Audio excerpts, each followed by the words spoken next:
ओम नमो भगवते वासुदेवाय नमः। प्यारे भक्तगणों, आज द्वादशी के दिन मैं आप सभी को सुना रही हूँ माँ तुलसी की पावन कथा। इस कथा को जो भी भक्त श्रद्धा भक्ति के साथ पूरा श्रवण करता है उस पर लक्ष्मी नारायण और माँ तुलसी की विशेष कृपा होती है। तो बोलिए तुलसी माता की जय। अब श्रवण करें कथा। बहुत समय पहले की बात है। किसी गांव में एक बूढ़ी अम्मा रहती थी। वह हर रोज सुबह अपना घर का कामकाज करके माँ तुलसी को सींचा करती थी और कहती थी, हे तुलसी माता, तू सत की दाता, मैं तेरा बिड़ला सींचती हूँ, मुझे बहू दे, पीताम्बर की धोती दे, मीठा मीठा घास दे, बैकुंठ में बास दे, चटक की चाल दे, पटक की मौत दे, चंदन का काठ दे, रानी सा राज दे, दाल भात का भोजन दे, ग्यारस का मौत दे, कृष्ण जी का कंधा दे। तब तुलसी माता यह सुनकर सूखने लगी। तो भगवान ने पूछा, हे तुलसी, तुम क्यों सूख रही हो? तुलसी माता ने कहा कि एक बुढ़िया रोज आती है और वह एक ही बात कह जाती है। मैं उसकी सब बात पूरा कर दूंगी, लेकिन कृष्ण का कंधा कहाँ से लाऊंगी? तो भगवान बोले, जब वो बुढ़िया मरेगी तो मैं अपना कंधा देने चलाऊंगा, तू बुढ़िया माई से कह देना। बुढ़िया माई मर गई, सब लोग आ गए। जब माई को ले जाने लगे तो वह किसी से न उठी। तब भगवान एक 12 बरस के बालक का रूप धारण करके आए। बालक ने कहा, मैं इनके कान में एक बात कहूंगा तो बुढ़िया माई उठ जाएगी। बालक ने कान में कहा, बुढ़िया माई मन की निकाल ले, पीताम्बर की धोती ले, मीठा मीठा घास ले, बैकुंठा का बास ले, चटक की चाल ले, पटक की मौत ले, कृष्ण जी का कंधा ले। यह सुनकर बुढ़िया माई हल्की हो गई। भगवान ने कंधा दिया और बुढ़िया माई को मुक्ति मिल गई। हे तुलसी माता, जैसे आपने बुढ़िया माई को मुक्ति दिया वैसे सबको देना। प्रेम से बोलिए तुलसी माता की जय, श्री कृष्ण भगवान की जय। बहुत समय पहले की बात है। एक गांव में एक कन्या थी। जब वह कन्या थोड़ी बड़ी हुई और उसको समझ आने लगी, तब से वह तुलसी माता का पूजन करने लगी। उसके प्रतिदिन का नियम था कि तुलसी माता का पूजन करके ही उसके बाद ही खाना खाती थी। जब वह कन्या शादी के लायक हुई तब उसके माता पिता ने उसकी शादी करवा दी। कन्या को उसके माता पिता ने दहेज में भी एक तुलसी का गमला दिया। ससुराल में वह प्रतिदिन सवेरे उठते ही घर के सारे कामकाज करने के बाद स्नान करके पूजा करती और फिर उसके बाद ही खाना खाती थी। उसकी 2 जेठानियां थी। वो दोनों मजाक उड़ाती थी कि बड़ी नियम धर्म वाली बनती है। उन दोनों को उससे बहुत ईर्ष्या होती थी, जलन होती थी। इसलिए वो दोनों ने तुलसी माता का गमला को छुपा दिया। वह कन्या बड़ी मुश्किल से गमला ढूंढ कर लाती और अच्छे से माता से क्षमा याचना करके पूजा पाठ करती और उसके बाद भोजन करती थी।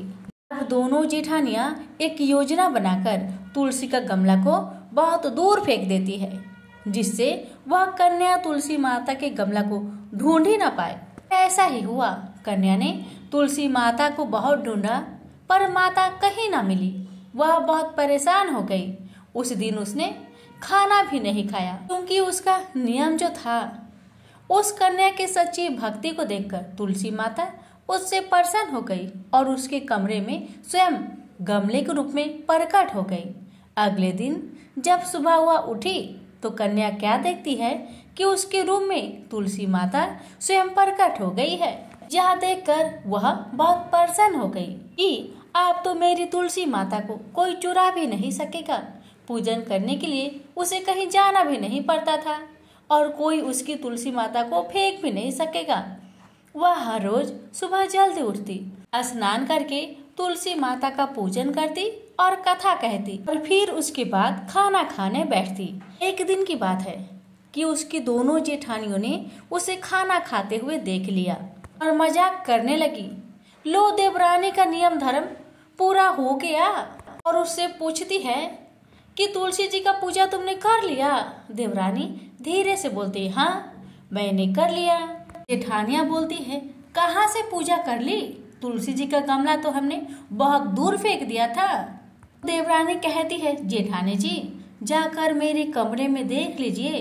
जेठानिया उसके कमरे में देखी तो वह बहुत शर्मिंदा हुई, माँ तुलसी से क्षमा याचना की और बोली, हे देवरानी तेरी भक्ति सच्ची है, हमने तुझे बहुत परेशान किया, हमें माफ कर देना। देवरानी उन्हें माफ कर देती है। अब तो देवरानी और दोनों जेठानियां मिलकर सुबह घर के कामकाज करके स्नान करने के बाद माँ तुलसी का नियम धारण कर लेती है। तुलसी माता की कृपा से उनकी सभी मनोरथ पूर्ण होने लगी। प्रेम से बोलिए तुलसी माता की जय। तुलसी से जुड़ी एक कथा बहुत प्रचलित है।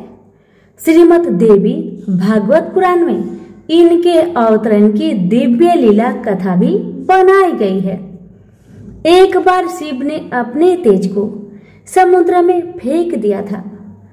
उससे एक महातेजस्वी बालक ने जन्म लिया। यह बालक आगे चलकर जलांधर के नाम से पराक्रमी दैत्य राजा बना। इसकी राजधानी का नाम जलंधर नगरी था। दैत्यराज कालनेमी की कन्या वृंदा का विवाह जलंधर से हुआ। जलंधर महाराक्षस था। अपनी सत्ता के मद में चूर उसने माता लक्ष्मी की पाने की कामना से युद्ध किया, परंतु समुद्र से ही उत्पन्न होने के कारण माता लक्ष्मी ने उसे अपने भाई के रूप में स्वीकार किया। वहां से पराजित होकर वह देवी पार्वती को पाने की लालसा से कैलाश पर्वत पर गया। भगवान देवाधिदेव शिव का ही रूप धरकर माता पार्वती के समीप गया, परंतु माँ ने अपने योग बल से उसे तुरंत पहचान लिया तथा वहां से अंतर्ध्यान हो गई। देवी पार्वती ने क्रोध होकर सारा वृत्तांत भगवान विष्णु को सुनाया। जलांधर की पत्नी वृंदा अत्यंत पतिव्रता स्त्री थी। उसी के पतिव्रत धर्म की शक्ति से जलांधर न तो मारा जाता था और न ही पराजित होता था। इसलिए जलांधर का नाश करने के लिए वृंदा के पतिव्रत धर्म को भंग करना बहुत जरूरी था। इसी कारण भगवान विष्णु ऋषि का भेष धारण करके वन में जा पहुंचे, जहां वृंदा अकेली भ्रमण कर रही थी। भगवान के साथ दो मायावी राक्षस भी थे, जिन्हें देखकर वृंदा भयभीत हो गई। ऋषि ने वृंदा के सामने पल में दोनों को भस्म कर दिया। उनकी शक्ति देखकर वृंदा ने कैलाश पर्वत पर महादेव के साथ युद्ध कर रहे अपने पति जलंधर के बारे में पूछा। ऋषि ने अपने माया जाल से दो बानर प्रकट किए। एक बानर के हाथ में जलंधर का सिर था तथा दूसरे के हाथ में धड़। अपने पति की यह दशा देखकर वृंदा मूर्छित होकर गिर पड़ी। होश में आने पर उन्होंने ऋषि रूपी भगवान से विनती की कि वह उसके पति को जीवित करे। भगवान ने अपनी माया से पुनः जलांधर का सिर धड़ से जोड़ दिया, परंतु स्वयं भी वह उसी शरीर में प्रवेश कर गए। वृंदा को इस छल का जरा भी आभास न हुआ।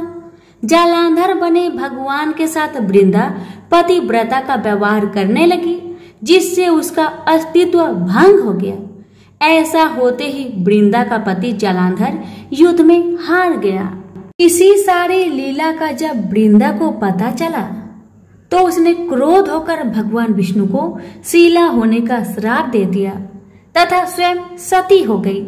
जहाँ वृंदा भस्म हुई वहाँ तुलसी का पौधा उगा। भगवान विष्णु ने वृंदा से कहा, हे वृंदा, तुम अपने अस्तित्व के कारण मुझे लक्ष्मी से भी अधिक प्रिय हो गई हो।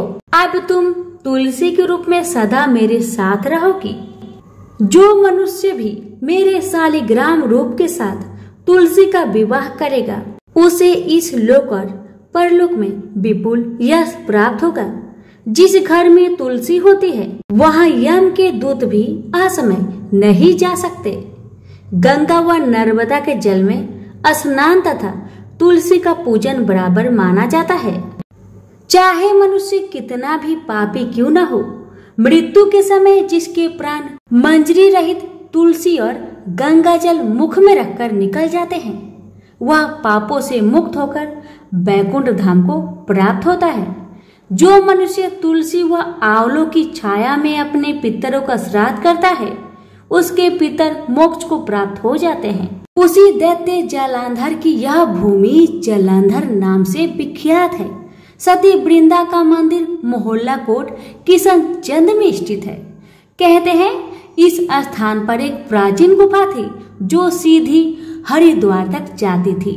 सच्चे मन से 40 दिन तक सती वृंदा देवी के मंदिर में पूजा करने से सभी मनोरथ पूर्ण होते हैं। तो प्रेम से बोलिए तुलसी मैया की जय। एक बार श्री हरि नारायण देवी लक्ष्मी से बोले, लोगों में कितनी भक्ति बढ़ गई है, सब नारायण नारायण कहते हैं। भगवान की बात सुनकर लक्ष्मी जी बोली, आपको पाने के लिए नहीं, मुझे ही पाने के लिए भक्ति बढ़ गई है। इस पर श्री हरि बोले, लोग लक्ष्मी लक्ष्मी ऐसा जाप नहीं करते हैं। ये सब संवाद के बाद देवी लक्ष्मी बोली, अगर आपको विश्वास ना हो तो परीक्षा हो जाए।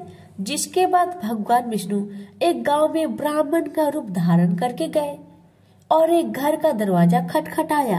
अरे के यजमान द्वार खोलकर पूछा, आप कौन है? तो प्रभु बोले, हम तुम्हारे नगर में परमात्मा का कथा कीर्तन करना चाहते हैं। जिस पर यजमान बोला, ठीक है महाराज, जब तक कथा होगी आप मेरे घर रहे। बाद में गांव के कुछ लोग इकट्ठा हो गए और सारी तैयारी कर दी। पहले दिन कुछ लोग आए, अब प्रभु स्वयं कथा कह रहे थे तो संगत बढ़ी। दूसरे और तीसरे दिन और भीड़ हो गई। विष्णु जी खुश हो गए कि कितनी भक्ति है लोगों के भीतर। उधर लक्ष्मी जी ने सोचा कि अब देखा जाएगी क्या चल रहा है। तब देवी ने बूढ़ी माता का रूप लिया और उस नगर में पहुंची जहां एक महिला ताला बंद करके कथा में जा रही थी कि देवी उसके द्वार पर पहुंची और बोली, बेटी जरा पानी पिला दे। देवी की बात सुनकर महिला बोली, माता जी 3:30 बजे हैं, मुझे प्रवचन में जाना है। जिस पर लक्ष्मी जी बोली, बेटा पानी पिला दे, मुझे बड़ी जोर से प्यास लगी है। तब उस महिला ने लोटा भर के पानी घर से लाई और माता ने पिया। तब लोटा वापस लौटाया तो वह लोटा सोने का हो गया। यह देखकर महिला सोच में पड़ गई कि मैंने लोटा तो दिया था पित्तल का, ये सोने का हो गई। ये जरूर चमत्कारी माता है। तब उस महिला ने हाथ जोड़कर कहा, माता जी आपको भूख भी लगी होगी, खाना भी खा लीजिए। महिला ने लालच की इच्छा से सोचा कि जब इसने पानी पिया तो लोटा सोने का हो गया, जरूर खाना खाएगी तो थाली भी सोने की हो जाएगी। माता उसकी मनसा को समझ गई और कहने लगी, तुम जाओ बेटी, तुम्हारा प्रवचन का समय निकला जा रहा है। जिसके बाद वह महिला प्रवचन में आई, लेकिन अपने आसपास की सभी महिलाओं को सारी बात बताई। अब महिलाएं यह सुनकर चलते सत्संग के बीच से उठकर चली गई। वही अगले दिन इस कथा में लोगों की संख्या कम हो गई तो भगवान हरि ने पूछा कि लोगों की संख्या कम कैसे हो गई। तब किसी ने कहा कि नगर में एक चमत्कारी माता आई है, जिसके घर से दूध पीती है तो गिलास सोने का हो जाता है, थाली में रोटी सब्जी खाती है तो थाली सोने की हो जाती है। उनके चलते लोग प्रवचन में नहीं आते। जिसके बाद विष्णु जी समझ गए कि देवी लक्ष्मी का आगमन हो चुका है। इतनी बात सुनते ही देखा कि जो यजमान सेठ जी थे वो भी उठ खड़े हो गए, चुपके से निकल लिए और माता लक्ष्मी के पास पहुंचकर बोले, माता मैं तो भगवान की कथा आयोजन कर रहा था और आपने मेरे घर को ही छोड़ दिया। देवी बोली, तुम्हारे घर तो मैं सबसे पहले आने वाली थी, लेकिन तुमने अपने घर में जिस कथाकार को ठहराया है वो चला जाए तभी मैं आऊं। सेठ जी बोले, बस इतनी सी बात, उन्हें अभी धर्मशाला में कमरा दिलवा देता हूँ। आप जैसे ही भगवान कथा करके घर आए तो सेठ जी बोले, महाराज आप अपना बिस्तर बांधो और जाओ, आपके रहने की व्यवस्था आपसे धर्मशाला में कर दिया गया है। जिस पर महाराज बोले, अभी तो कथा के 2-3 दिन बचे हैं, यही रहने दो। सेठ बोले, नहीं नहीं, जल्दी जाओ, मैं कुछ नहीं सुनने वाला। मुझे किसी और मेहमान को अपने घर में नहीं ठहराना है। इतने में ही देवी लक्ष्मी आई और कहा कि सेठ जी, आप थोड़ा बाहर जाओ, मैं इन्हें विदा करती हूँ। अब लक्ष्मी जी भगवान से बोली, प्रभु अब तो मान गए ना आप? देवी की बात सुनकर विष्णु जी बोले, हाँ लक्ष्मी, तुम्हारा प्रभाव दिखाई देता है, लेकिन एक बात यह देखी गई, तुम वहां जाती हो जहां संत धार्मिक अनुष्ठान करते हैं और साफ तरह से कमाई करने वाले लोग रहते हैं। इसका अर्थ है संत जहां भी कथा करेंगे आप वहां अवश्य आगमन करेंगे। इतना कहकर श्री नारायण ने बैकुंठ के लिए प्रस्थान किया। प्रभु के जाने के बाद अगले दिन सेठ के घर सभी गांव वालों की भीड़ हो गई। सभी चाहते थे कि यह माता सभी के घर में आए, लेकिन विष्णु जी के जाने के बाद देवी लक्ष्मी ने सेठ और बाकी सभी गांव वालों को कहा, अब मैं जा रही हूँ। सभी कहने लगे कि माता ऐसा क्यों, हमसे क्या भूल हुई? माता ने कहा, मैं वही रहती हूँ जहाँ नारायण का वास होता है। आपने नारायण को तो यहाँ से निकाल दिया, तो मैं यहाँ कैसे रह सकती हूँ? और माता भी वहां से चली गई। तो प्रेम से बोलिए, लक्ष्मी नारायण की जय। कि एक बार भगवान विष्णु बैकुंठ लोक में लक्ष्मी जी के साथ विराजमान थे। उसी समय उच्च श्रवा नामक अश्व पर सवार होकर रेवंत का आगमन हुआ। उच्च श्रवा अश्व सभी लक्षणों से युक्त, देखने में अत्यंत सुंदर था। उसकी सुंदरता की तुलना किसी अन्य अश्व से नहीं किया जा सकता। अतः लक्ष्मी जी उस अश्व के सौंदर्य को एकटक देखती रह गई। जब भगवान विष्णु ने लक्ष्मी जी को मंत्र मुक्त होकर अश्व को देखते हुए पाया, तो उन्होंने उनका ध्यान अश्व की ओर से हटाना चाहा, लेकिन लक्ष्मी जी देखने में तत्लीन रही। भगवान विष्णु द्वारा बार बार झकझोरने पर भी जब उनकी तंद्रा भंग न हुई, तब इसे अपनी अवहेलना समझकर भगवान विष्णु को क्रोध आ गया और उन्होंने गुस्से में आकर लक्ष्मी जी को श्राप देते हुए कहा कि तुम इस समय अश्व के सौंदर्य में इतनी खोई हुई हो कि मेरे द्वारा बार बार झकझोर करने पर भी तुम्हारा ध्यान इसी में लगा रहा। अब तुम अश्वी हो जाओ। जब लक्ष्मी जी का ध्यान भंग हुआ और श्राप के बारे में पता चला, तो वो क्षमा मांगते हुई समर्पित भाव से भगवान विष्णु की वंदना करने लगी। मैं आपके वियोग में एक पल भी जीवित नहीं रह सकती, अतः आप मुझ पर कृपा करें एवं अपना श्राप वापस ले लीजिए। तब विष्णु जी ने अपने श्राप में सुधार करते हुए कहा, श्राप तो पूरी तरह वापस नहीं लिया जा सकता, लेकिन हाँ, तुम्हारे अश्वी रूप में पुत्र प्रसव के बाद तुम्हें इस योनि से मुक्ति मिलेगी और तुम पुनः मेरे पास वापस लौटोगी।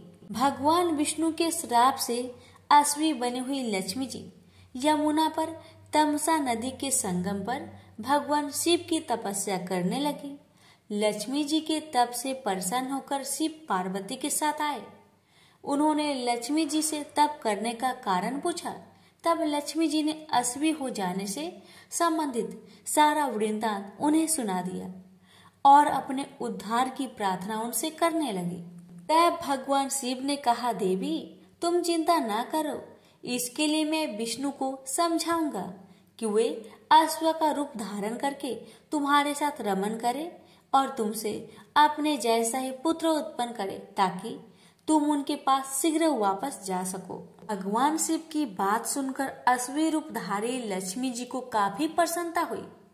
उन्हें यह आभास होने लगा कि अब मैं शीघ्र ही श्राप के बंधन से मुक्त हो जाऊंगी और श्री हरि विष्णु को प्राप्त कर लूंगी। भगवान शिव वहां से चले गए।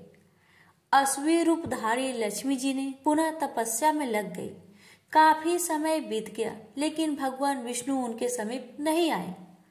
तब उन्होंने भगवान शिव का पुनः स्मरण किया। भगवान शिव प्रकट हुए।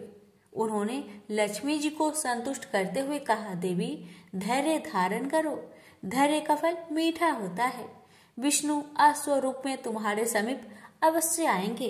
इतना कहकर भगवान शिव अंतर्ध्यान हो गए। कैलाश पहुंचकर भगवान शिव विचार करने लगे कि विष्णु को कैसे अश्व बनाकर लक्ष्मी जी के पास भेजा जाए। अंत में उन्होंने अपने गण चित्ररूप को दूत बनाकर विष्णु जी के पास भेजा। चित्ररूप भगवान विष्णु के लोक में पहुंचे। भगवान शिव का दूत आया है यह जानकर भगवान विष्णु ने दूत से सारा समाचार कहने को कहा। दूत ने भगवान शिव की सारी बातें उन्हें कह सुनाई। अंत में भगवान विष्णु शिव का प्रस्ताव मानकर अश्व बनने के लिए तैयार हो गए। उन्होंने अश्व रूप धारण किया और पहुंच गए यमुना और तमसा के संगम पर, जहां लक्ष्मी जी अश्व का रूप धारण कर तपस्या कर रही थी। भगवान विष्णु को अश्व रूप में आया देखकर अश्वी रूपधारी लक्ष्मी जी काफी प्रसन्न हुई। दोनों एक साथ विचरण एवं रमन करने लगे। कुछ ही समय पश्चात अश्वी रूपधारी लक्ष्मी गर्भवती हो गई। यथा समय अश्वी के गर्भ से एक सुंदर बालक का जन्म हुआ। तत्पश्चात लक्ष्मी जी बैकुंठ लोक श्री हरि विष्णु के पास चली गई। लक्ष्मी जी के जाने के बाद उस बालक के पालन पोषण की जिम्मेवारी यताति के पुत्र उर्वसु ने ले लिया, क्योंकि वे संतानहीन थे और पुत्र प्राप्ति हेतु यज्ञ कर रहे थे। उस बालक का नाम हेहय रखा गया। कालांतर में हेहय के वंशज ही हेहय वंशी कहलाए। प्रेम से बोलिए लक्ष्मी नारायण की जय। एक बार माली, सुमाली और मल्यवान नाम के 3 राक्षस भाइयों ने ब्रह्मा जी को प्रसन्न करने के लिए कठोर तपस्या किया। उनकी तपस्या से परेशान होकर ब्रह्मा जी प्रकट हुए और बोले, मैं तुम्हारी तपस्या से प्रसन्न हूँ, वर मांगो। तीनों ने एक स्वर में कहा, भगवान यदि आप हमारी तपस्या से प्रसन्न हैं तो हमें ऐसा वरदान दीजिए ताकि हम किसी से पराजित ना हो। ब्रह्मा जी ने कहा, ऐसा ही होगा, मगर एक बात याद रखना, अगर तुम लोग भगवान विष्णु से युद्ध कर बैठो तो तुम्हारी मौत निश्चित है। राक्षस ब्रह्मा जी की बात मान गए। उन्होंने कहा, प्रभु हमारे लिए किसी ऐसे स्थान का निर्माण करें जहां हम निर्विघ्न रह सके, जहां पर हमें किसी प्रकार का भय ना हो। ब्रह्मा जी कुछ सोचते हुए बोले, तुम लोगों के लिए मुझे किसी स्थान का निर्माण नहीं करना पड़ेगा। समुद्र के बीचों बीच सोने की एक नगरी लंका नाम से है। उसे पवन ने विश्वकर्मा की मदद से बनवाया है। वह आजकल खाली पड़ी है। तुम लोग उस नगरी में रहो, वह हर प्रकार से सुरक्षित है। इतना कहकर ब्रह्मा जी अंतर्ध्यान हो गए। तीनों भाई प्रसन्न मन से लंका की ओर चल पड़े। लंका में राक्षस राज्य स्थापित हो गया। कहावत सच है कि लोभ उत्पन्न होने से पाप पैदा होता है और पाप से मृत्यु होती है। एक दिन लंका में तीनों भाइयों ने विचार किया कि देवतागण विष्णु भगवान का अभयदान पाकर किसी से नहीं डरते, यह अच्छी बात नहीं है। देवताओं के घमंड को चूर करने के लिए क्यों न विष्णु भगवान को मार दिया जाए, फिर तो देवताओं को एक एक करके आसानी से मारा जा सकेगा। इसे स्वर्ग पर भी हमारा राज्य हो जाएगा, हमें किसी का भय न रहेगा। यह विचार करके तीनों भाई राक्षसों की बड़ी सेना लेकर विष्णु भगवान से युद्ध करने जा पहुंचे। साक्षात भगवान से मूर्खों का युद्ध आरंभ हो गया। भगवान विष्णु ने पहले तो चालाकी की, राक्षसों का पल्ला भारी कर दिया। इससे तीनों भाई बड़े खुश हुए। उन्होंने सोचा, विष्णु को हम जल्दी मार ही देंगे। फिर घमासान युद्ध शुरू हो गया। विष्णु भगवान ने अपना सुदर्शन चक्र जो घुमाकर फेंका तो उसने एक बार में ही सुमाली का सिर धड़ से अलग कर दिया। यह देख राक्षस सेना में भगदड़ मच गई। माली और मल्यवान ने देखा कि अगर उन्हें जीवित रहना है, उन्हें विष्णु भगवान की शरण में जाना होगा, वरना चक्र से उनकी रक्षा नहीं हो सकेगी। इतना सोचकर वो दोनों जल्दी ही भगवान के चरणों में जाकर गिड़गिड़ाकर अपने प्राणों की भिक्षा मांगने लगे। भगवान विष्णु ने कहा, ठीक है, मैं तुम दोनों को क्षमा करता हूँ, मगर तुम दोनों पृथ्वी पर नहीं रहोगे। अगर मुझको पता चल गया कि तुम लोग पृथ्वी पर रह रहे हो तो मैं तुम दोनों को मार दूंगा। विष्णु भगवान का आदेश पाकर राक्षस राजा माली और मल्यवान वहां से भागे। डर के मारे उनका बुरा हाल था। स्वर्णपुरी छोड़कर वे दोनों पाताल में जाकर रहने लगे। विश्रुवा मुनि की प्रथम पत्नी से उत्पन्न पुत्र का नाम था कुबेर। कुछ बड़ा होने पर उसने घोर तपस्या के द्वारा ब्रह्मा जी को प्रसन्न कर लिया। ब्रह्मा जी ने उसे धन का स्वामी बना दिया। अब देवता भी उसकी समस्या से खुश थे, अतः उन्होंने कुबेर को उपहार दिया। प्रत्येक देवता ने उसे बहुमूल्य उपहार से लाद दिया। इतने सारे उपहार और ब्रह्मा जी के वरदान को लेकर वह अपने पिता के पास आया, पर कुबेर प्रसन्न नहीं था। उसके रहने के लिए कोई स्थान नहीं था। जब उसने अपने पिता से यह बात कही तो मुनि ने कहा, पुत्र, स्वर्णपुरी लंका आजकल खाली है। वहां पर राक्षसों का राज्य था। राक्षस विष्णु भगवान के डर से पाताल में भाग गए हैं। तुम वहां जाकर रहो, वह स्थान अच्छा और सुरक्षित है। कुबेर ने वहां जाकर रहना आरंभ कर दिया। लंका फिर से आबाद होने लगी। एक दिन रावण को उसके नाना मल्यवान ने पाताल से आकर कहा, पुत्र, अब समय आ गया है कि तुम अपने राज्य को फिर से प्राप्त करो। मेरा अर्थ लंका से है। वहां पर कुबेर का शासन है। वह राज्य हमारी ही है।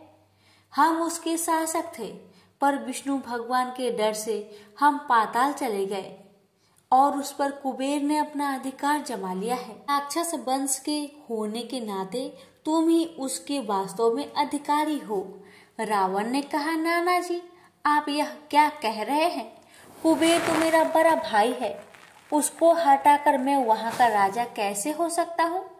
यह नहीं होगा। यह सुनकर मल्यवान मुस्कुराया, फिर बोला, संसार में कौन ऐसा है जो भाई के सुख से सुखी हुआ है? नाग का भाई गरुड़ है, पर वह नाग का जानी दुश्मन है। नाग को देखते ही वह खा जाता है। वह जो अमरावती का इंद्र है, वह भी अपने भाई को मारकर वहां का राजा होकर सुख भोग रहा है। और भी बहुत से ऐसे उद्यान हैं जहां आश्रम में रहकर कष्टमय जीवन व्यतीत करने से क्या फायदा। अब अपनी चीज है तो उसका उपयोग क्यों नहीं किया जाए? यह कहकर मल्यवान पाताल चला गया। रावण के दिमाग में बात घूमने लगी। नाना जी ठीक ठीक कह रहे हैं, उसे लंका का अधिकारी होना चाहिए।